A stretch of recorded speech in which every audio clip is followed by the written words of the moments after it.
not taught in school is how to have hard conversations that it feels like we're unprepared when we make it to the workplace. Do you ladies think that you kind of see that same thing when you're working with teams? Oh, 100%. So we have created a method that we share because you're right. You have to be prepared to have those kind of conversations. We always say, there are a lot of what ifs in leadership. Like you said, like, what if this, or what if this, or what if it costs me more money, or what if it's not as effective? And we really teach leaders to say, what if it's better? Or what if it's more effective? Right. It's interesting that you bring up that, what your kids see. Missy and I love using people's names. It's very important to us. It is a great leadership tip, right? And we love quotes. Our whole podcast is all about quotes. And Missy, what's the one quote you always quote about names? There's a saying or a quote that the most beautiful sound to anyone's ears is their name.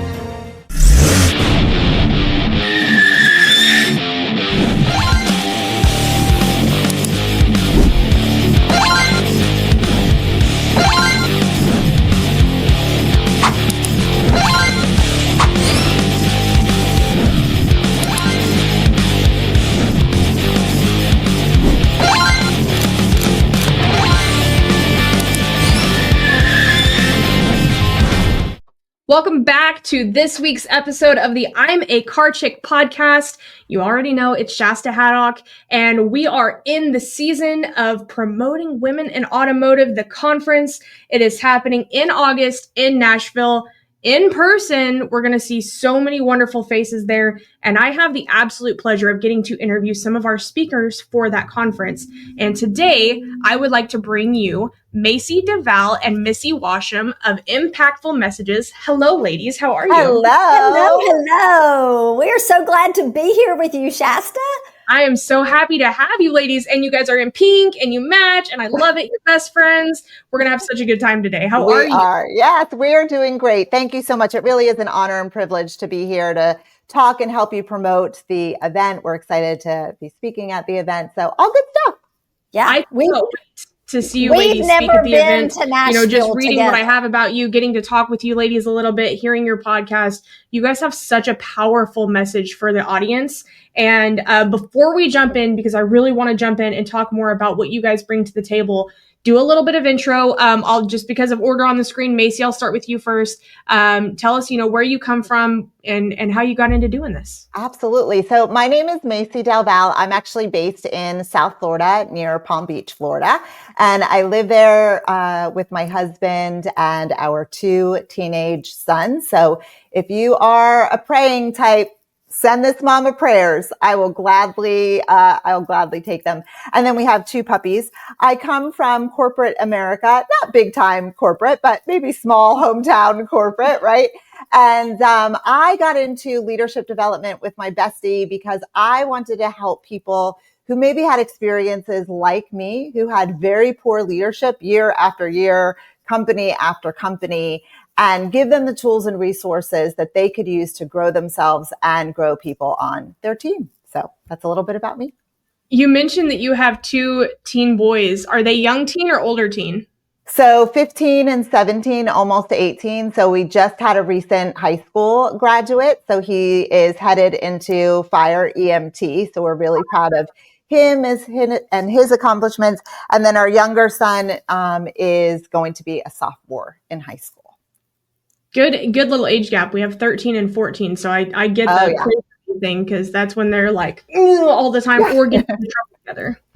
Missy, they get along well, and I actually am enjoying this season. It's one of my favorite because you can have conversations with them, and I mean, maybe not speaking the same language, but they're old enough that like they can kind of start to get your jokes, and you can kind of have good friendships together, and it's where you're not having to parent them so much. Yes.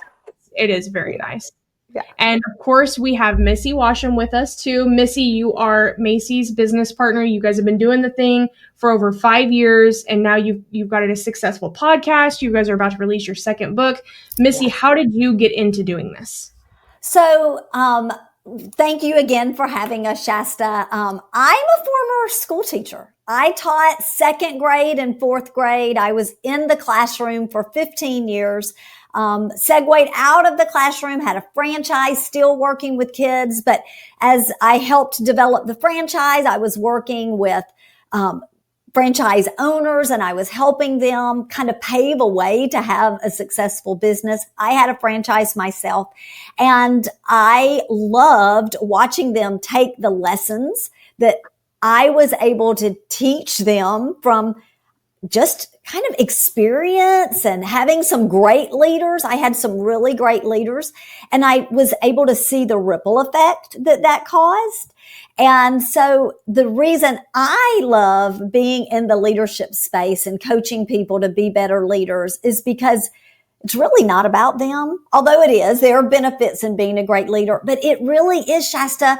It's about that ripple effect that really good leaders have. It doesn't just affect their employees. It affects their employees' families, and it goes into the communities where we all live and serve. And so one leadership lesson can change a lot of lives. Yeah, agreed. So true. It's funny. We, our executive team at work we've gone through it several times, but the book, 5 Dysfunctions of a Team. Mm-hmm. And I don't know if that's a book you ladies have read. It's by Patrick Lencioni, but we love that book. I reference it all the time, especially in leadership conversations, that, everything comes down to 5 dysfunctions. And the bottom one is an absence of trust and then a fear of healthy conflict.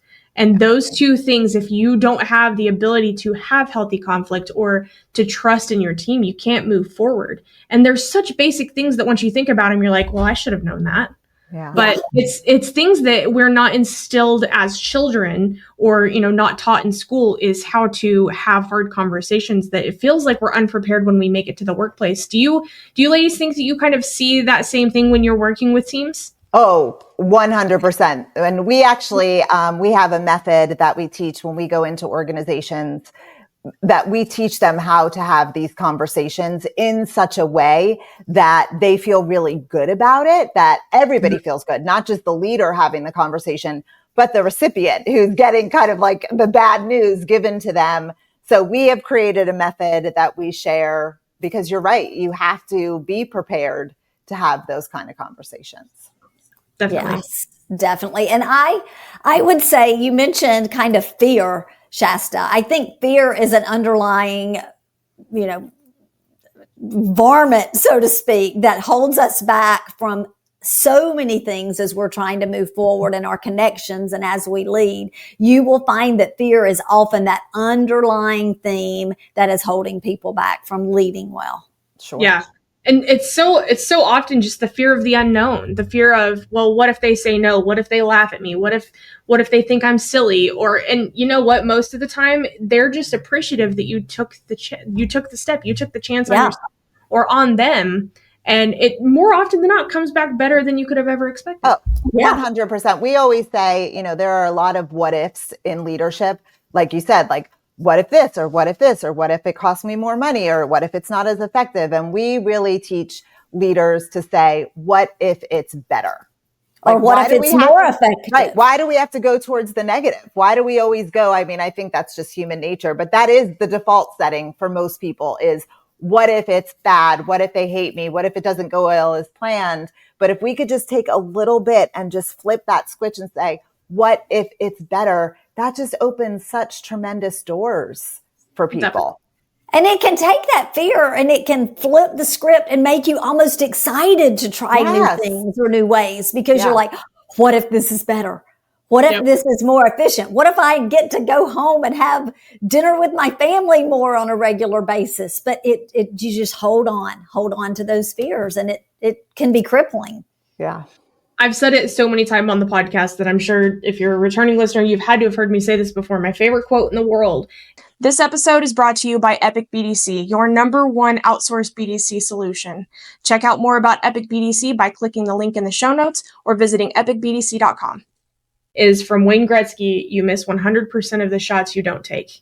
And and obviously it's a sports reference, but if you really back it back to, you can apply it to anything. Like, of course you can.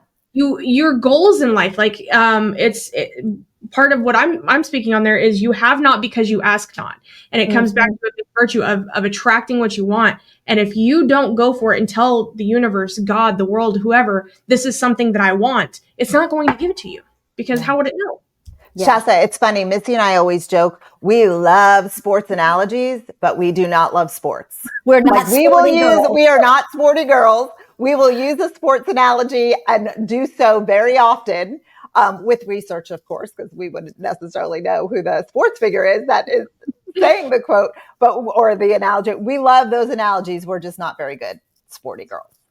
That it's okay. It's Wayne Gretzky's hockey, and I don't know Jack Taco about hockey other than what the hit's called a puck. That's what I know. And they fight a lot. Yes, they need some conflict resolution. I know a little bit about hockey because my youngest son played hockey, and of course, like the Florida Panthers, and Wayne Gretzky was the coach of the opposite team. Like, I'm a little bit up on hockey right now.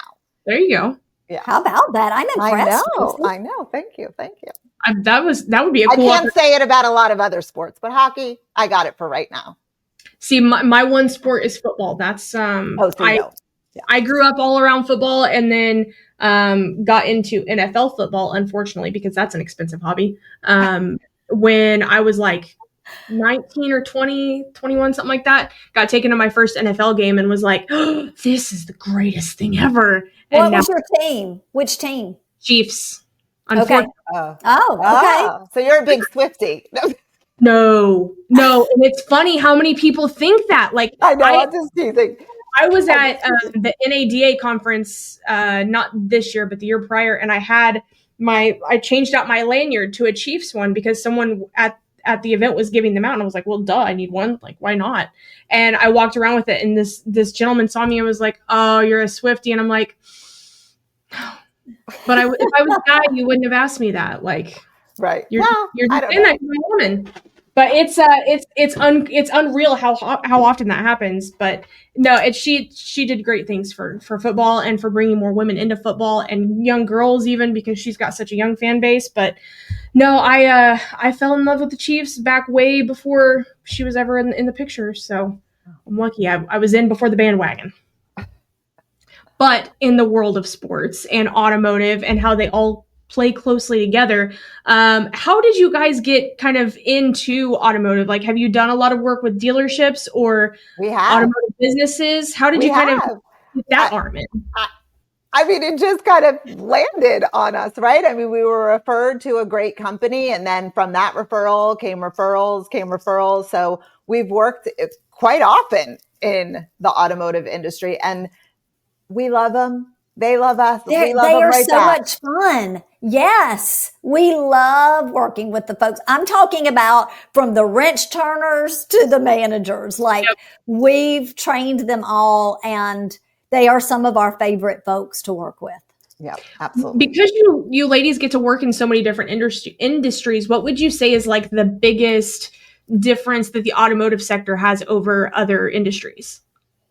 I'll take a stab at this, and then you can ask. I would say one thing that differs is, at least our experience with the companies that we've worked with, there are a lot of departments in automotive, but usually the people that we work with, they are touching all of those departments, right? Mm-hmm. In other industries, like if you think of other like big corporations, let's say, the HR person, yes, but like nobody else, like everybody has their own lane. But we've found like in automotive, even let's say at a store, like a dealership, that manager knows and is working with every single department. So it's important that they understand how to lead based on personality sometimes, because different personalities show up in the different departments. Whereas in other industries, it's like, nope, we just stay in our lane. We only work with people in this division. It's more siloed, I think, than automotive industry. That's a really interesting perspective that I probably would have never thought of, that because I've been in auto almost all of my career. So getting to know what's going on the other side, that there aren't many people that are touching as many departments, but the dealership's like a big circle. Like, you buy a car, it has to be serviced, and then, you bring it back for service again, but then it gets traded in, and then service has to take care of it when it gets traded in, then it goes back on the lot, and then the cycle repeats. And so everything is interconnected. Mm-hmm. One of the things I would say is that I think the dealerships, the automotive industry, they're open. They're really open to growing themselves because they know as they grow themselves, they're growing that bottom line as they learn how to create connection and go deeper with connection, as they learn how to take reflection time and understand what they can do better the next day. They know that all of those steps toward growing themselves are going to grow the bottom line. And so there's an eagerness, there's an openness to just like, pour into me, let me take it, let me apply it, and let me do things differently and better to serve people well. And if I can add, I know you didn't ask this, but I feel kind of compelled to just share. I think one of the biggest challenges with automotive is they don't always see themselves as leaders. Yes. Even though they are, right? They don't see themselves in that way. And we're talking like even in the service department. They are leaders. They are leading each other. They are leading their customers to make a decision, possibly to upgrade or buy another service, but they just don't see themselves as leaders. And we believe in leadership so much that sometimes that's a challenge, kind of helping them really understand that they're more than just what's on their name tag, right? They're more than just tech. They are leaders. Well, and we say that because leadership is influence, nothing more and nothing less. And everyone has influence. They just have to make the decision what kind of influence they want to be in the lives of the others they're working with, the ones they are helping as customers, and the ones they live and do life with. What kind of influence are you going to be? Because we're all leaders. We've just got to find that niche to be our best and help others more. And a lot of people haven't heard it done that way, right? Like most people think leadership is a title or a position. And one of the things that we are going to talk about at the conference, Shasta, is really helping people understand, helping these women understand that they do have influence. It doesn't matter their role, their title, what's on their name tag or what's on their business card. They have so much potential to lead others. Oftentimes we do get asked, like, what happens when my leader isn't leading? Did you know that there's a monthly newsletter where you can keep in touch with everything the I'm a Car Chick podcast is up to? There is. Check out the show notes below, and you can also follow us on all social media and stay in tune with whatever we're up to. And then that we really just say, then you be the leader that you want to be. Kind of what got me into leadership, right? Like I couldn't stand anymore thinking that that's what leadership was supposed to be. So I'm like, no, I'm going to get out there and I'm going to tell people leadership doesn't have to be the way that you've been led. Leadership can be done the right way, right? Be the change, be the change you want to see, be the leader you want to be led by. 100%. And I love the words that you guys are using with influence, because I think when we think of leadership, we think a lot of times I've got to be ahead of this person, either job wise or financially, tenure, something along those lines where I've got to have more invested than them into the company or the organization or whatever it is. But if we think of it on more of the influence side than the leadership side, you can influence even people who are above you. You can influence on the sides of you. And so I think it's a lot less daunting when we look at it in the eyes of influence. How can I positively influence or impact my team this week? What can I do to make a change in their life? And so I love looking at it with that word influence. I think that is so big. Yeah, it doesn't always, although it would be nice, right, if leadership came from the top down, but we know that leadership really does grow from the bottom up and the top down, and then everybody meets in the middle. But I love what you just said, because I just envision crossing a finish line, although there's no finish line in leadership, but just bear with me. It's that we're all coming across the finish line at the same time. It's not a race. One of us is not getting there before anybody else. We're bringing each other along the finish line together. Well, what I thought of when you said that, Shasta, is I was imagining, like in the theme of automotive, like bringing my car in for a tune-up. And there aren't any major overhauls you have to have, right? But you've got to go in, you've got to tweak a little here and tweak a little there. And so when you talk about going in to be that influence, these aren't big, huge things. This is not about getting a textbook and studying and memorizing philosophies and techniques.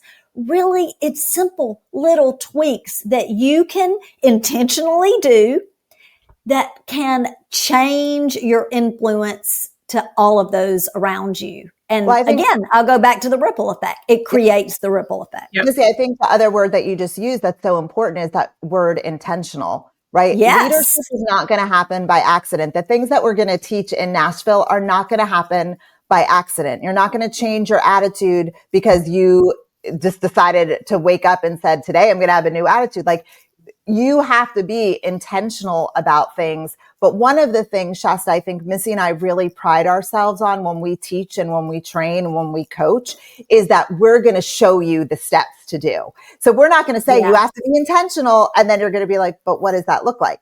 You have to be intentional and here's what that looks like. Here are some things that you could do to be intentional. Here's a new mindset or a new frame or something like that. So, well, and a lot of times I think where the average person can struggle with this is it's not always like you go into your day and say, I'm going to do these 3 things to be a leader today or to be influential today or to have an impact on someone today. Like a lot of times it comes up unexpectedly. I was having a conversation earlier today with somebody about, I was something along this topic, but choosing when to input yourself into something as to not. And so we're in a very hot political world right now. And I'm a person, I don't touch politics on social media. I don't touch it. I don't talk about it, whatever. I don't either, really. And so like in that world where, you mentioned your son's going into fire and EMT, first responders, my husband is a police officer. Okay. And so obviously like we're impacted by this just because of his job.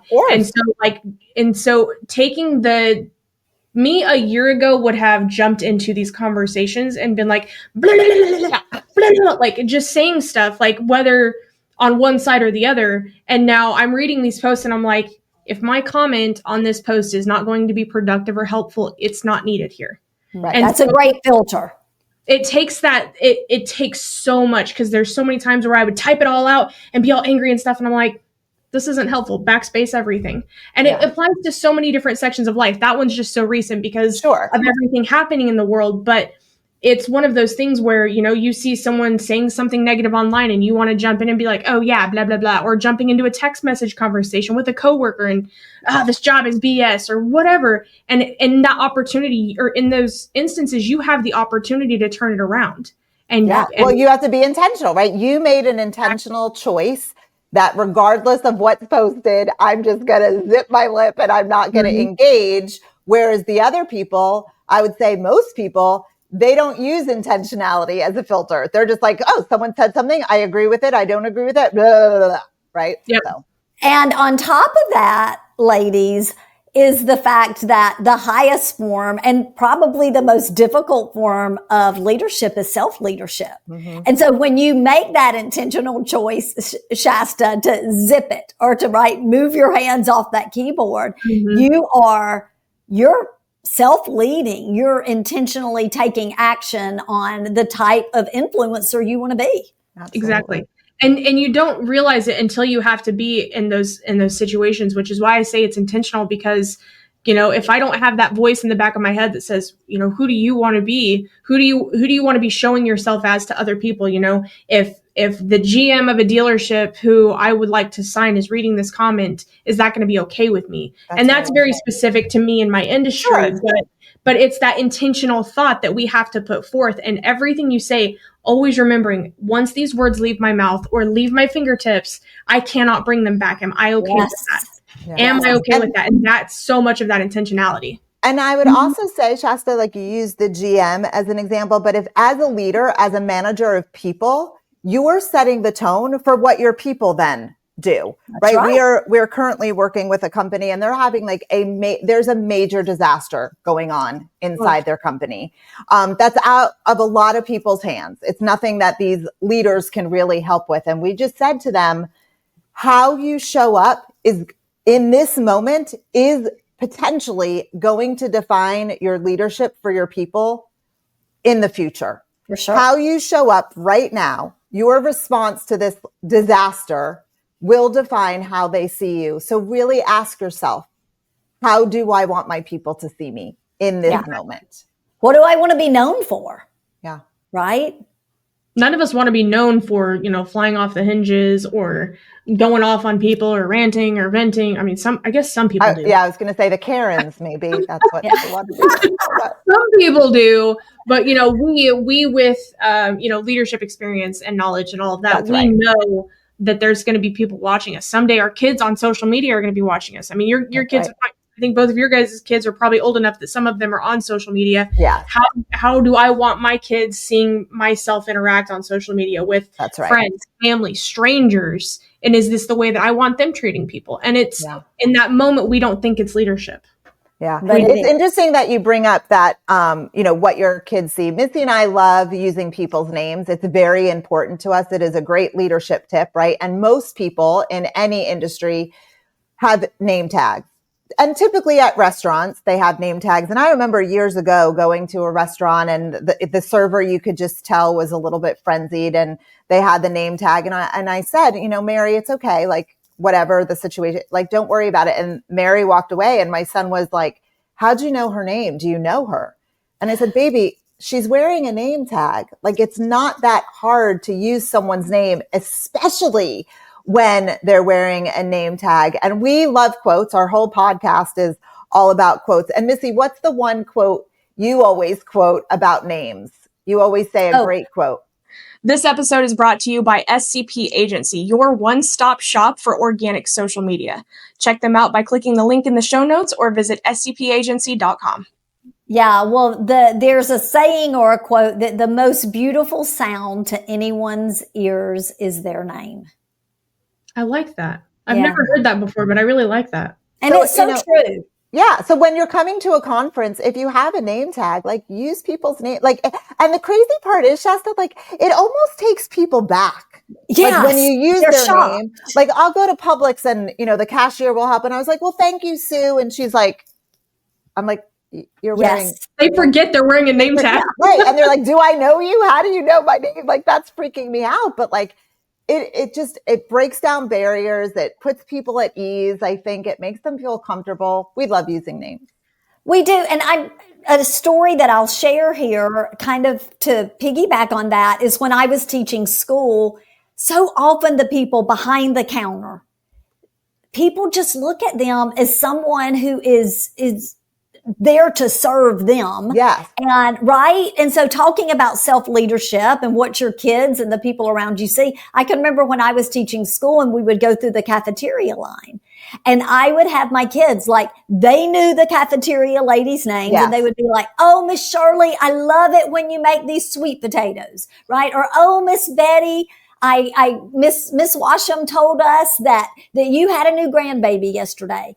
Because a lot of the problems in society are because we don't see individuals as people. Right. And they are, and they want to be known. They want to be liked. They want to be trusted. And when you can do that, man, it can be a game changer in an organization. It can be a game changer in a family, and it can be a game changer to a stranger. Recently my husband and I went on a vacation, and we stayed at a very small boutique hotel. And we've stayed at all kinds of hotels, right? Boutique to, enormous.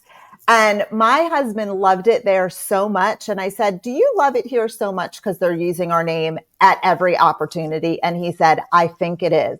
And I just think about that in automotive, right? Like, when you go and you greet the person, their name is everywhere. It's on every piece of paperwork.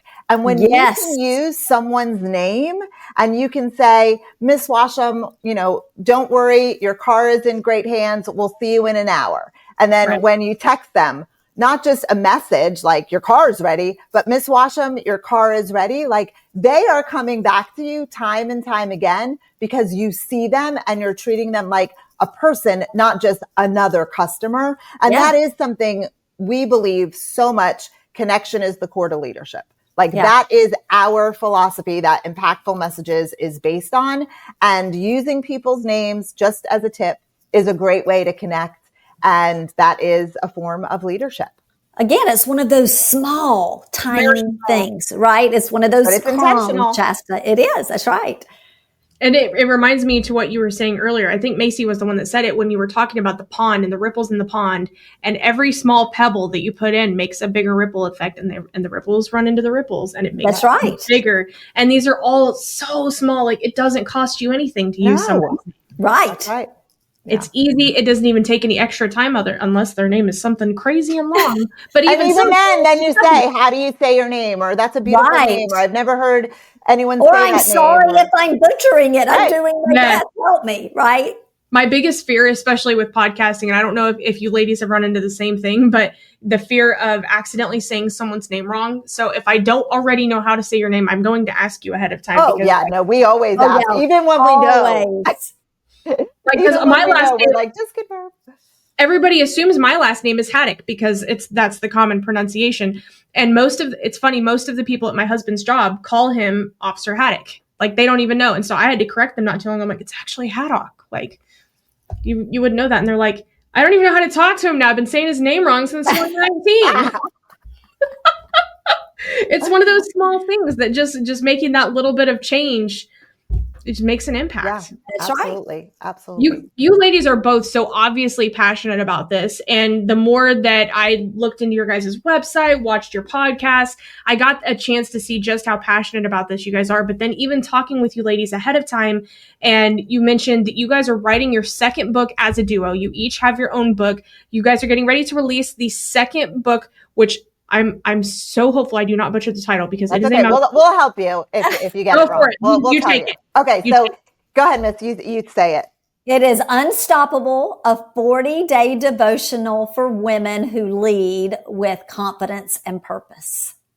That is a powerful title. I mean, it tells you exactly what you're getting with it. That is amazing. Right. It's specific to women. And I think, if I remember you saying right, you're going to try to have books available at the conference, right? Yes, we are. It'll be the first time the book will be available. We will be bringing it to the conference. Your audience will be the first people to have the option to purchase it. So we're excited. If you're a praying person, let's pray that it is in print and with us when we. No, it is. It's in God's hands. I know it is going to be ready by then. We're on a timeline. Wait, what, Shasta? Will you autograph? We'll do autographs. Oh, sure. Good. Okay. We've got pink pens, Shasta. Oh, yeah. We'll bring our pink pens. We're ready. It's funny. I was walking back here, and because this isn't my office, I have a separate office on the other side of the building, and I have a white pen, and I'm like, of all the things that I have that are pink, why is a pen not one of them? Like, my phone case is pink. My Apple Watch is pink. Like, everything is pink except my pen. And my notebook is purple.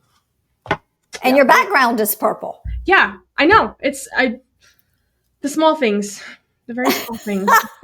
So you ladies have this book coming out hopefully within the next 30, 45 days, available for everybody. But something else you guys are working on is a virtual 90-day training, which is going to be huge because you guys are going to get so busy that you're not going to be able to be all of the places that you need to be. So having virtual coaching is amazing and can help so many more businesses if they want to have that. What led you to creating this training course? Really exactly what you said, Shasta. Yeah. Like, our lives are so busy. And one of the things with connection being so important to us is family is really important, right? Our family, our faith are the two most important things in our lives. And we had found ourselves traveling so much that we're like, how can we do what we love? Because we love what we do. We're glad it's obvious that we're so passionate about it. But how can we do that and serve more people, but do it from home?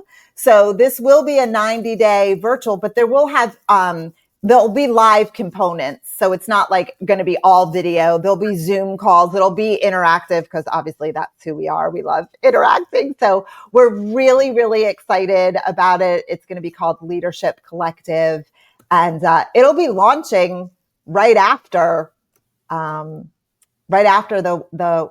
conference, the Women in Automotive conference. And Macy, I'll also say a lot of the genesis of it, Shasta, is that we are generally contracted by large businesses, organizations to come in and train a big group, right? And so it's a hefty price tag to have us come in and do a training, and we love it so much. But what about the folks who their leaders aren't going to sign a big contract to train a group. And so what we're hoping is that we can really impact individual leaders' lives who are having trouble reaching quotas. They are needing to boost production. Yep. Quite frankly, they need their life back. You've made it this far, and I have to say thank you so much for listening. Please be sure to rate the show, whether you're listening on Apple Podcasts or Spotify, subscribe on YouTube, and of course on all social media channels. Light it up.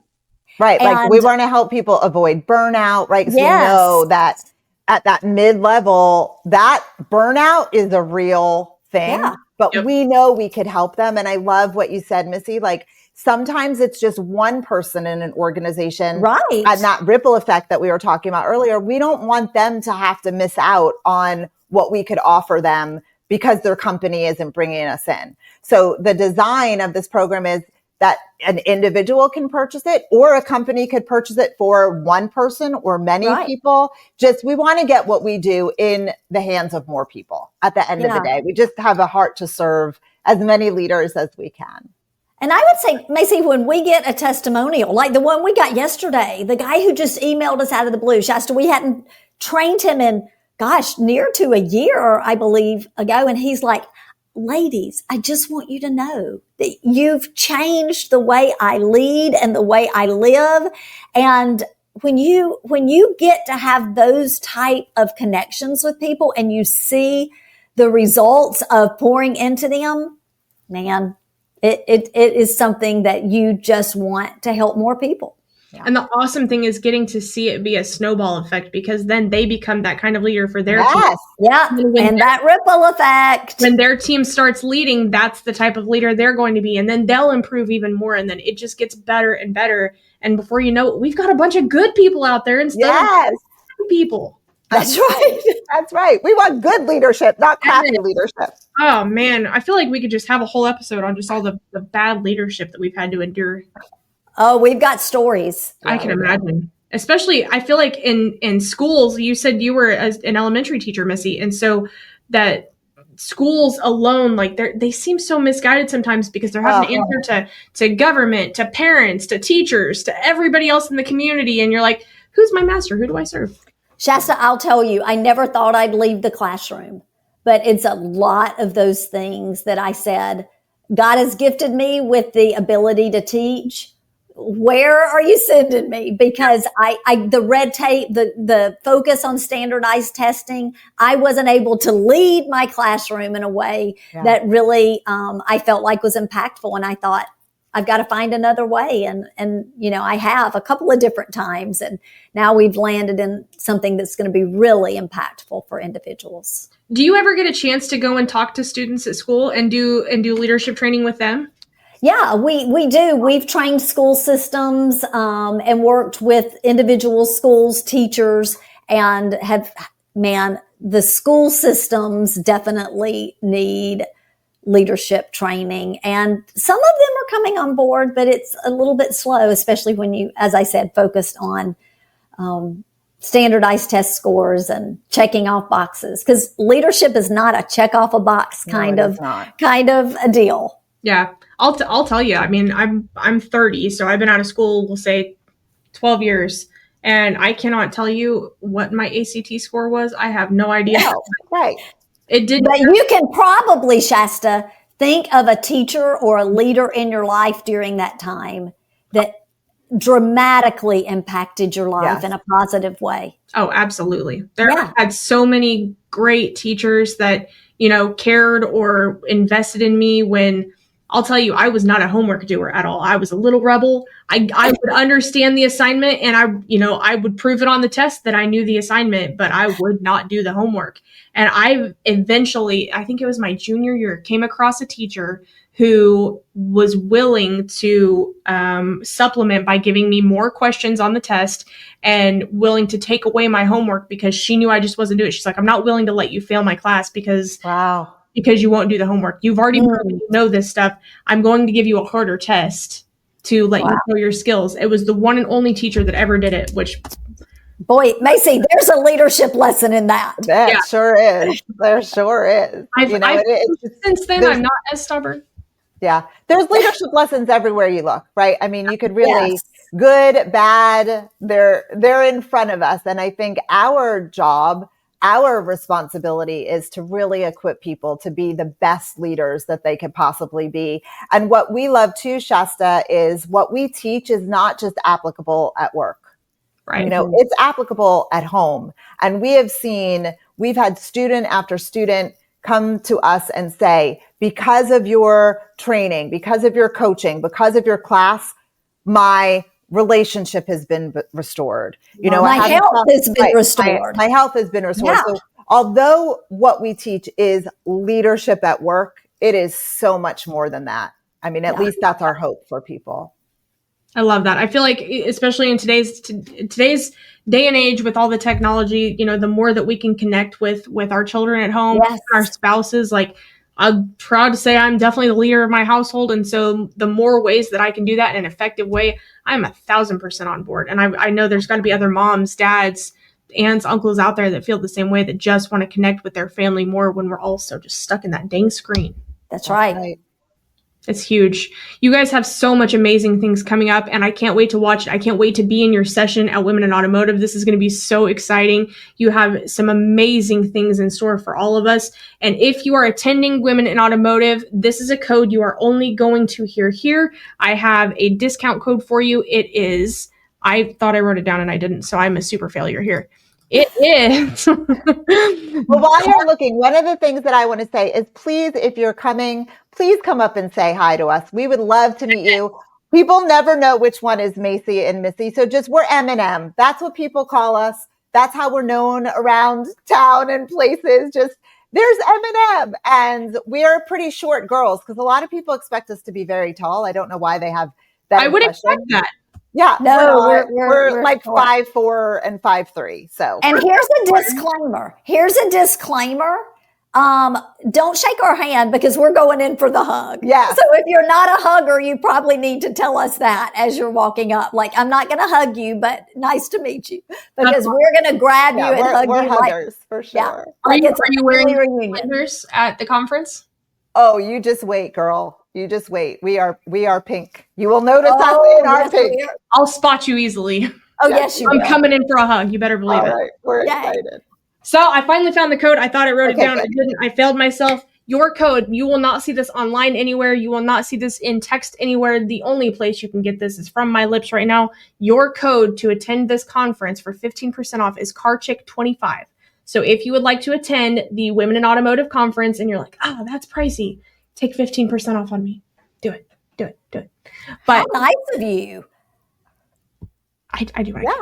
Yeah. I wish I could let everybody go for free, but you know, we got people to pay. So. That's right.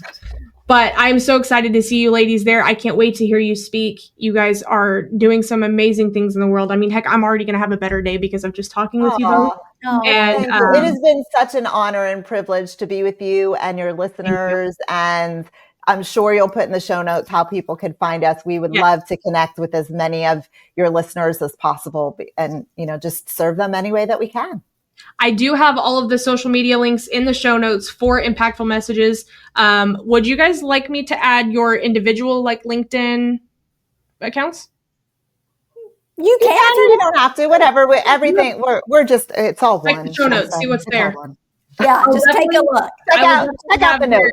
I'll have their podcast linked in there too. They're very easy to digest episodes and really just brighten your day. So I'm gonna link everything for you guys in the show notes. You're gonna have to be a guest on the podcast. We want you on our podcast. Yes, we would love for you to be on our podcast. So you dropped that first quote, and I was like, "She's a quote girl. Get her on the podcast." Yeah, she's a match. She's a match. I love it. I would love to anytime. Thank you, ladies, both so much for being here. Mayce, Missy, you are both amazing women, and I'm so glad I got the chance to meet you today, and I can't wait to meet you in person. Thank you so much for being here. Thank you so much. We're so excited to meet you as well. For having us. Thanks. Until next time, be sure to check out Mpactful Messages online on LinkedIn, YouTube, and Apple. We'll catch you next time.